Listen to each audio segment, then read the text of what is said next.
Welcome back to Good Day New York. So do you suffer with chronic fatigue syndrome, fibromyalgia, irritable bowel syndrome, autoimmune diseases? Seems like everybody's got something these days, right? All these issues seem to be on the rise, and the big question is, why is it happening? So now there's a New Jersey doctor who treats patients with all of these ailments, and she says she has some solutions in her new book. It's called The Nation of Unwell. Would you please welcome Dr. Kristine Gedroic. Great to have you with us. Thank you. So it comes down to, in part, like caring for your gut, that if your gut isn't taken care of, that it can develop into some of these maladies?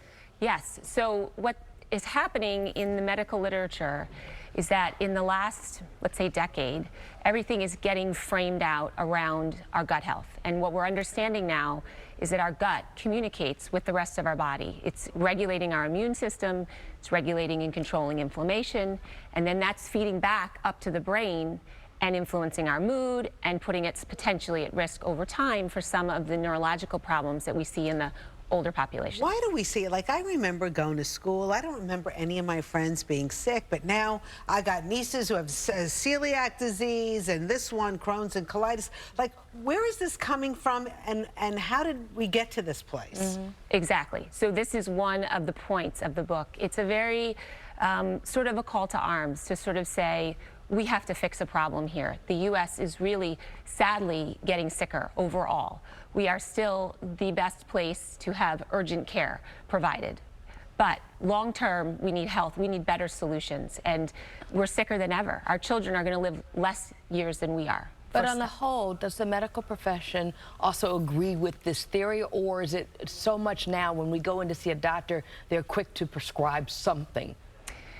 Probably a combination of both. That is exactly the point that's made, which is that we are seeking care very readily, and the answer to most of those visits is to receive medication, and many times medication is a wonderful thing. It helps people with severe illness. However, we're not often given a long-term plan. How do we reverse the problem at hand? How do we get to the root of the problem? And the root is the gut.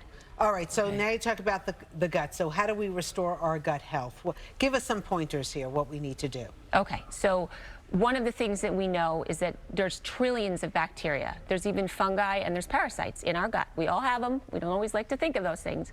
But the foods that we are eating are directly influencing those bacteria and those other microbes. And that is, so probiotics we know of, but there are others. We should be taking probiotics every day. Or eating a cultured food. Like kombucha yogurt is one, fermented foods, sauerkraut, kimchi, exactly. The other thing you say is eat whole foods. Farm to table. Farm to table. Drink mineral water, not bottled water. Yes, very big distinction. The soil has lost a lot of its mineral base. Our body has enzymes. We need minerals to operate. It's as simple as that. So if we're not getting enough minerals, our enzymes aren't working properly, and water is the best source. Oh, all right. September 5th, you have a book signing that's coming up, right? In New Jersey, in Morristown. All right. Dr. Gedroic, thank you for being with us. Appreciate it. Oh, thank you. All right, Good Day's coming right back.